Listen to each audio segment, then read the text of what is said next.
So you have no sound. Let me see. Are you hearing me now? Can you hear me now? I made an adjustment. Let me know. Cannot hear you. Shoot. Can you hear me? It looks like my microphone is on, but you know what? I wonder if it's. Can you hear me now?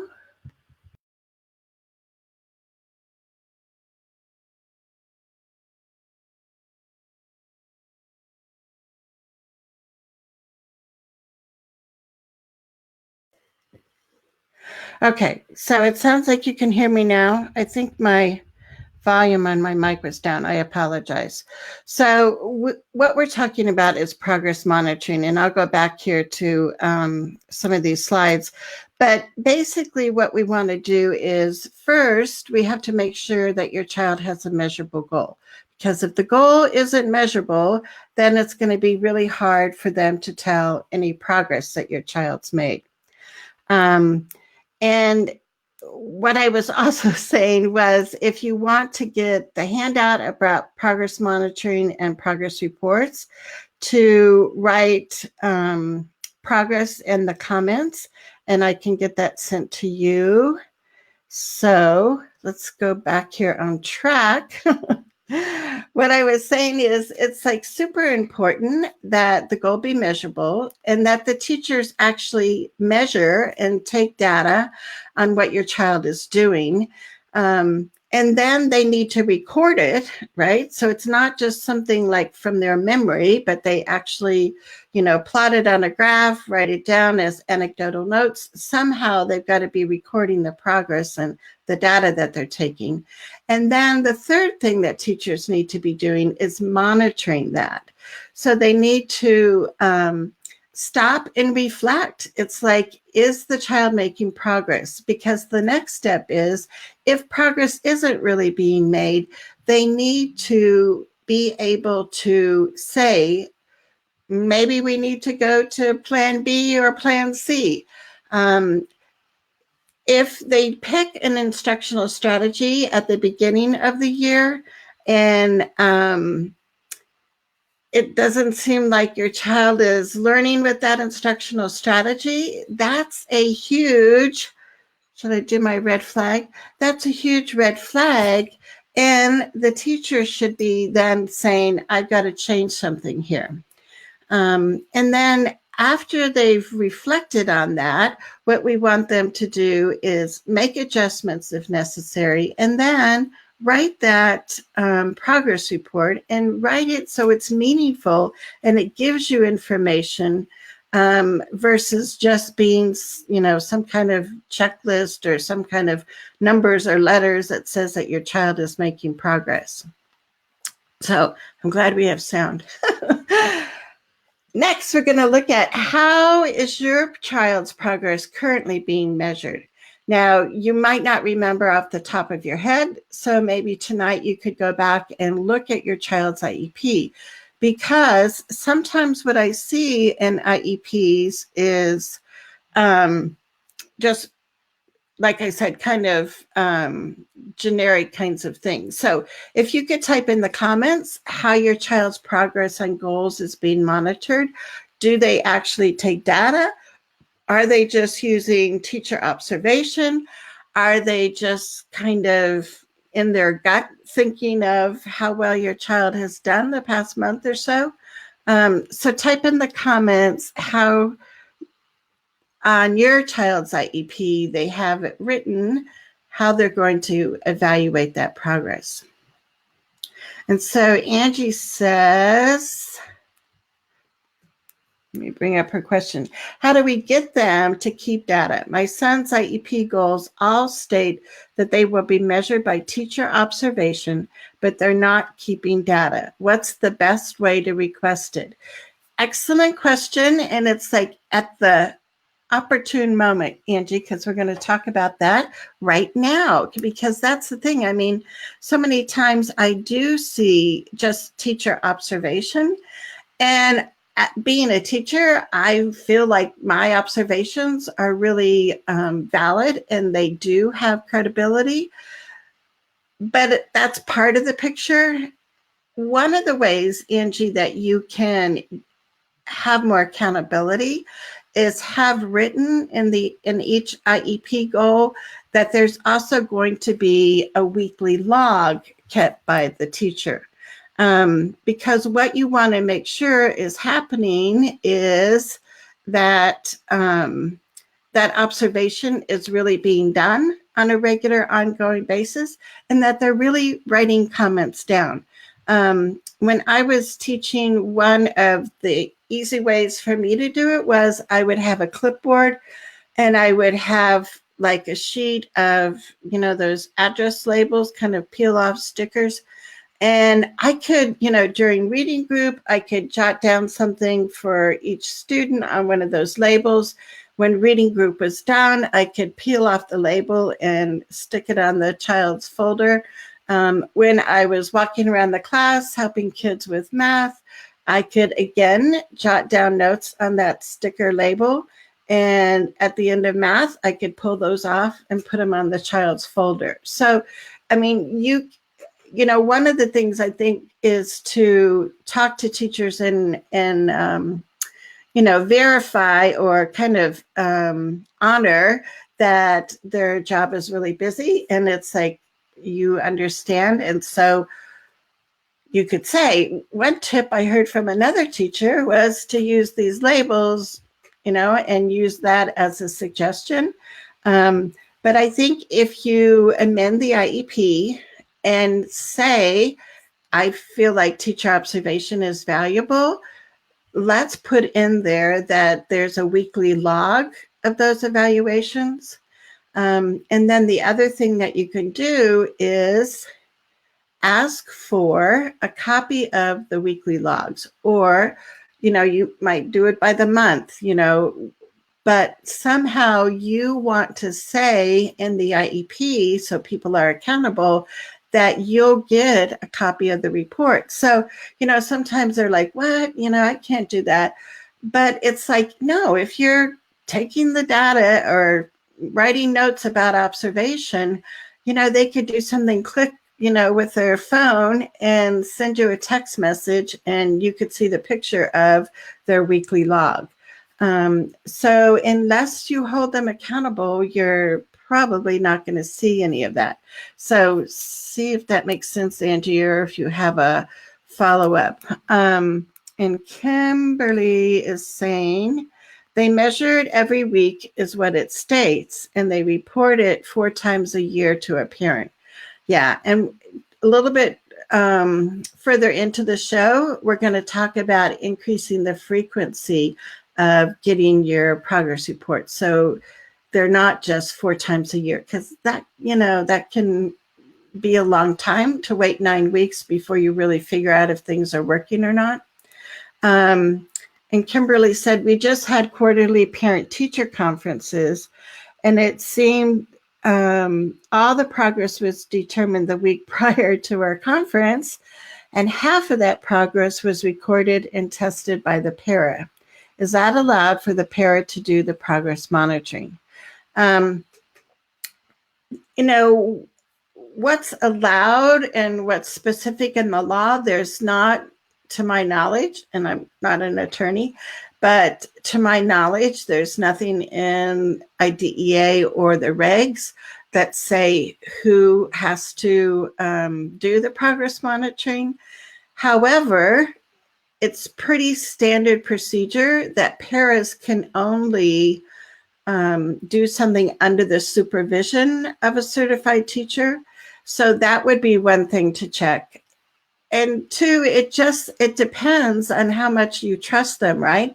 And it also depends on how, easy or more difficult it would be to do the progress monitoring. To me, if you're looking at, for instance, like how many sight words does your child know? I think that's a pretty easy thing that a para could do. However, you want it written in the goal how the child has to do that. So if it's written in the goal that the child has to, be shown, single sight word cards, for 5 seconds and has to respond within 10 seconds, then each time they're measuring progress, they need to do that 5 seconds and they need to do that 10-second wait time. And the parent needs to know that, because if instead the parent has a whole list of sight words and they tell the kid, just go down the list and read the words, well, that's not how it was written in the goal. So that's where I think it would be hard, and you'd have to make sure, one, that the goal is measurable, and two, that the parent really has the training from a certified teacher to do the progress monitoring. And it is probably pretty common that teachers will wait right before report card time or right before giving a progress report to, say, oh, we got to figure out, how they're doing here. And they'll do some kind of quick assessment. And that's why in the IEP, under the goals, it should also say the frequency that the data is being collected. Now, all of a sudden, I went black. Oh, dear. I am not having good luck on this broadcast today. So let me reboot here. Hopefully you can still hear me.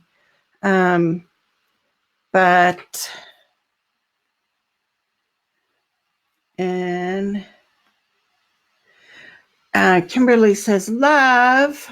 I love what you're saying. And I don't know why I don't have, I don't have a camera. Okay, so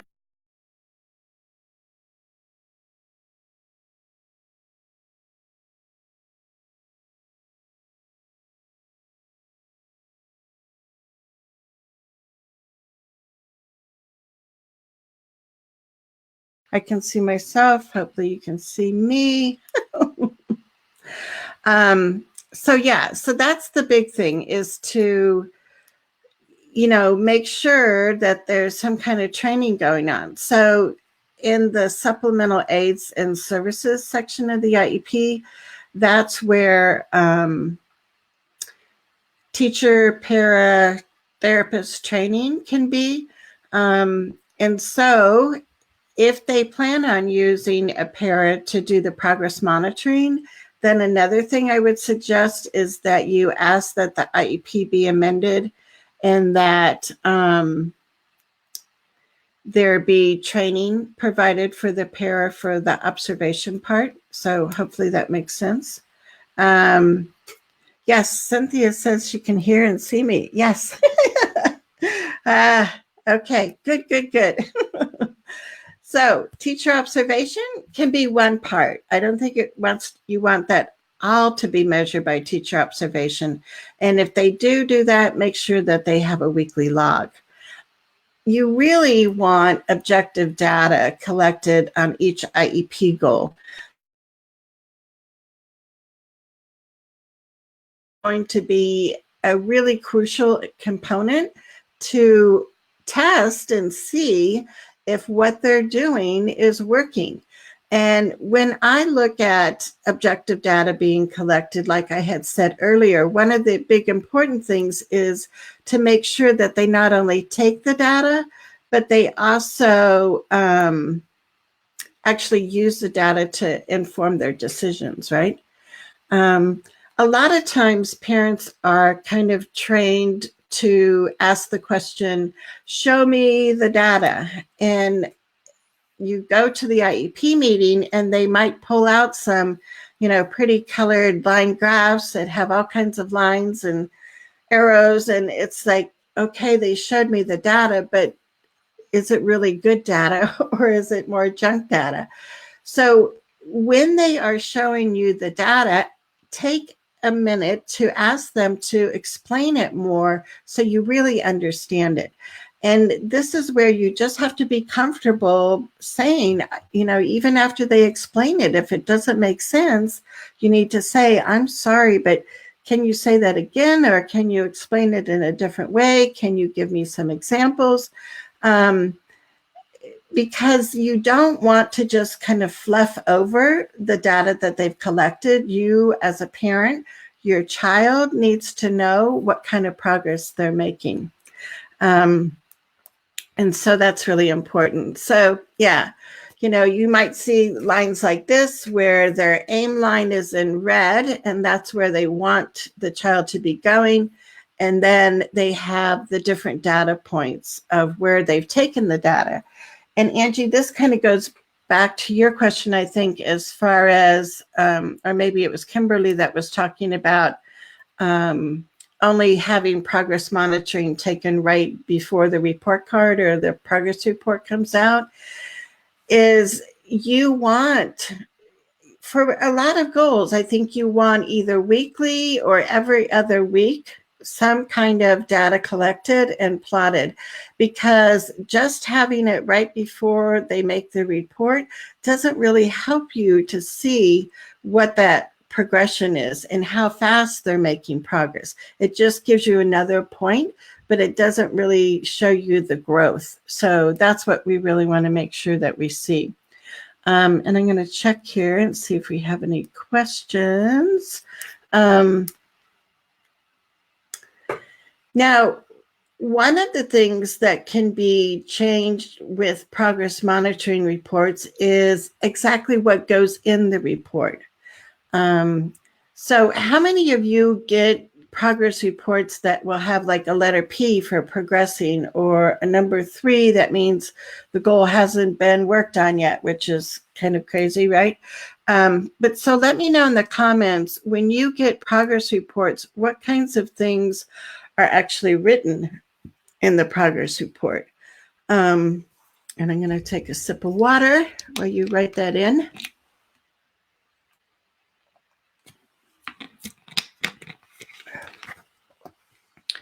So many times as an advocate, when I review IEPs and progress reports, I do see hardly any information.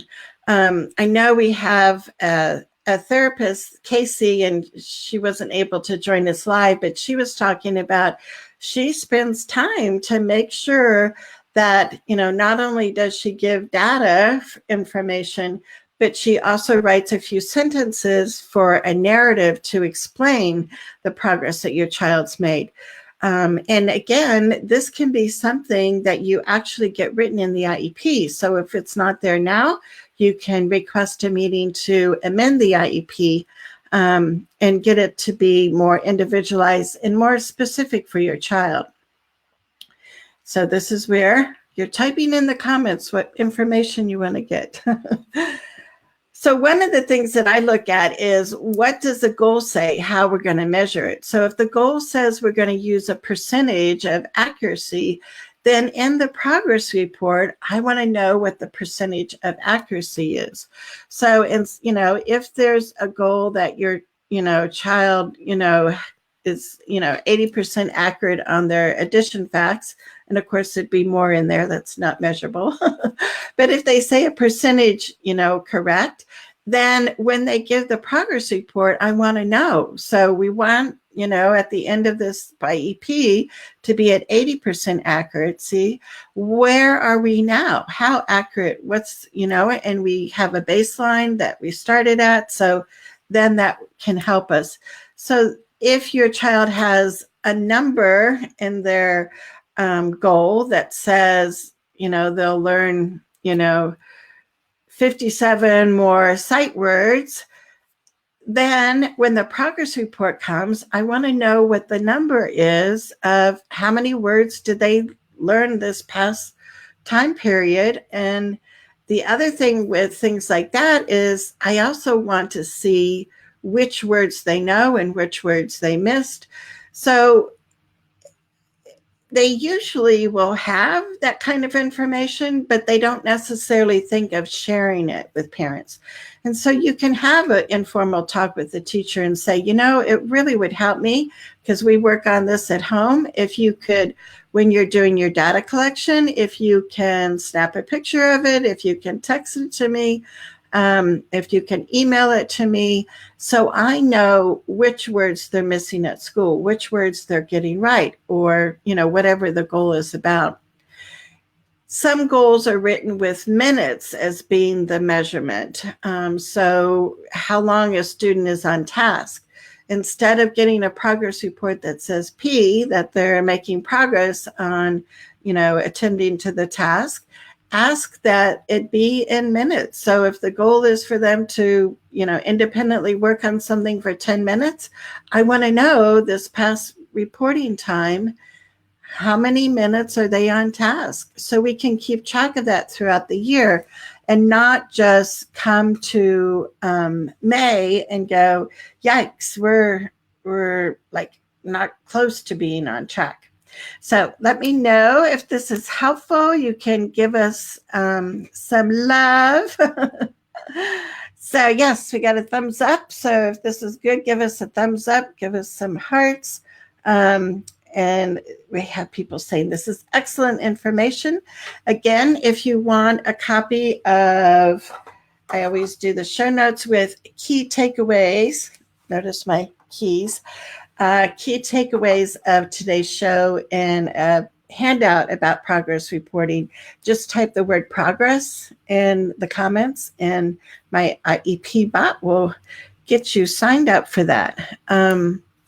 So make sure.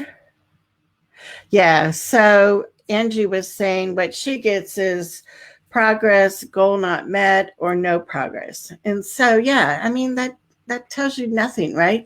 So I would really encourage you, Angie, to maybe sit down and have an informal conversation first with a special ed teacher, but then to make sure it's formalized, that it become an amendment to the IEP and that everybody gets a copy of the amendment, and just say, it's hard for me to be a partner. It's hard for me to know what I need to keep working on at home with my kid. So more information would be very appreciated and talk about easy ways that they could probably do that. So we're going to go to the frequency of progress reports. Because for some reason, most people have the idea that progress reports only come out when report cards come out. And that doesn't have to be the way it is.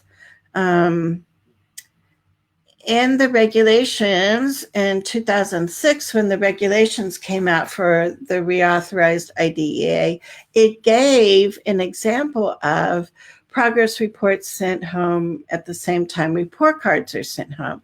Well, that was just an example. And most districts have kind of used that as like, oh, we only send progress reports home when everybody gets a report card. Sometimes people get report cards every 9 weeks, which still might not be frequent enough. Some districts are only giving report cards in January and then at the end of the year. And I mean, that is like crazy because for sure that's too much time, right? So just like everything else in your IEP can be individualized, guess what? The frequency of your progress reports can be individualized. So if your child has a behavior goal, I don't want to wait 9 weeks to know if things are getting better or not, or, if the intervention strategies or the prevention strategies we've written are really being helpful. So I might say at an IEP meeting that it really helps if I can know every month the progress that he's making on this behavior goal. And then, like I said, everybody has different IEP forms, but under the measurable goal, there should be criteria for how they're measuring that, and there should be a frequency of how often they're measuring that. And you can write or have the team write in there that progress reports will be sent home every month. a lot of IEP forms will have a default, kind of already typed in there saying when report cards go home, but that can be individualized. Now, are you going to get pushback? Yes. Right? I mean, when we ask people to do something different than what they're used to doing, there's usually pushback. But you can explain to people why that's going to be helpful, not only for the teachers to keep track on if their strategies are working. It helps a student to know and feel proud about themselves when they're making progress. And it helps you as a parent keep track of how things are going. And if things aren't going well, if your child is making some progress, but not very much, sit down with the team and say, let's look, what can we change up here so we can see, greater gains each, reporting time. So yes, you can ask for your progress reports to be more frequent. Let me see. So I was just curious, how often do you get a progress report? I think somebody had already said earlier that they get them 4 times a year, which is pretty much every 9 weeks. But for some of the rest of you, how often do you typically get a progress report?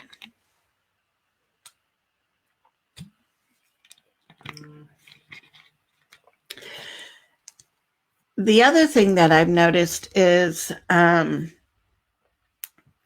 sometimes teachers space out giving progress reports at all. As an advocate, when parents call and want to hire me, I want to see IEPs, but I also want to see progress reports. And it's can be surprising how many times parents will look back through their records and it's like, oh, well, I must not have gotten them. I don't see anything here. And then it's like, what? No reports. So again, it's really sad and frustrating, but sometimes we need to be the IEP police and, not do it in an aggressive way, but, just say, by the way, I think progress reports were supposed to come home at the end of the month. Haven't seen mine yet. So you can do it in a friendly manner, but you need to stay on top of it. One of the things that you can do is, when you get when you pull out your calendar on your phone or whatever, is you can go ahead and type in there, the end of each month, if that's when you're supposed to get your progress report, or if you're willing to wait 9 weeks, the end of 9 weeks, set, something in your calendar. So it's a reminder oh, I need to make sure I get that progress report. And that can be helpful too. So let's move along. Again, these are some of the graphics and some of the things from the handout. So just type progress in the comments if you want to get that. The other thing I want to start doing, and I wasn't showing you there, but let's go back here. So this is from the handouts where you'll learn about what progress monitoring is, the 10 steps that the teachers need to take, the benefits, and then the one that I really like are 10 questions that you can ask about progress monitoring and the progress reports. At the end of each video, I'm going to start doing advocacy action steps because it's like, well, this is great information, but then I also want people to do something with the information in order for it to be really beneficial. So if we look here for our action steps for today is 1, make sure that the IEP goals are measurable. And if you want that goal template that I showed at the beginning, let me know and I can give you that. You want to know how each goal is going to be measured. So is it going to be a percentage of accuracy? Is it going to be a number of minutes? Is it going to be a number of math facts that they know? You want that to be really specific. And then when you're looking at the IEP, the other thing that you can request in the progress report is that they include documentation for how they made that decision. So, even if we can't get them past making a P for progress, if we can get them to also send home a copy of their data collection, also send home a copy of their logs where they've written down their observations, then that will help us know what that P making progress really means. So one of the things that can be written in the IEP is that the documentation for making that judgment on how much progress your child has made is included in each of your progress reports. And I know this may sound like, what? Nobody's going to do that. But unless we ask, right, we're never going to get that. And as long as we accept kind of pitiful progress reports, that's what you're going to keep getting. So it's up to us as parents to push that change. And again, like I said, you can do that in a nice way. You don't have to be aggressive. You can talk to the special ed director and say, let's look at how our teachers in our district are using progress reports. How are they doing this? What information is being sent home? And maybe the special ed director would be like, wow, I didn't even know that that's what they were doing. I had no idea that all you were getting were, a couple letters or a couple numbers. Or go to the building principal. Start with the teacher, but if you don't get a response there, go to the principal. If you don't get a response there, go to the special ed director. You have to advocate for changes in how progress monitoring and progress reports are done, or it probably won't happen, right? I mean, we know as parents that we're the ones that really have the ability to create change in our districts. So the other thing is to request more frequent progress reports. And we just talked about that. And you want to make sure that that's written in the IEP so they're accountable for it. So the fifth action step is if you make any changes with frequency with what's going to be in the progress report, all of that needs to, we know, be amended in the IEP, right? So Cynthia said request for goal template and thanks. Yeah, and Alyssa's here with us and she says great ideas. So, and I'll go back just real quickly to show you what that template was, because that might have been the time I had no sound. And I want to see. So this is what the measurable goal template looks like. And Cynthia, yeah, for sure, I'll put that in the comments afterwards. And I don't know, to me, it's a handy template that I use when I'm reviewing IEPs and seeing if they're really measurable or not. So Kimberly said, I'm sorry if you addressed me. She said that she had to step away, but she'll catch up. Yeah, so that's fine. And Cynthia says, thanks for the great and useful information. Yeah, so I hope you also type in progress in the comments, because what I do is I write up the key takeaways from today's show, some quotes, I'll put in additional resources. I'll also put in the handout. So all of that I kind of develop in the next few days. And then my deadline is Tuesday morning. I get that out to everybody. So you can look for that. And Kimberly says, yes, that she would like the template too. So yeah, I'll make that into a PDF with a link, and I can put the link in there for you guys to get it. So I love that you're here. I love when people are asking questions and making comments, and it's more interactive, and we can really, more or less individualize it to some of the things that you've been wondering about. Next Thursday, we will be back here at noon Mountain Time. in the meantime, I'm always on my Facebook page at least once a day. So if you have other questions that come up, or you're watching the replay, feel free to write those questions in and we will be in touch.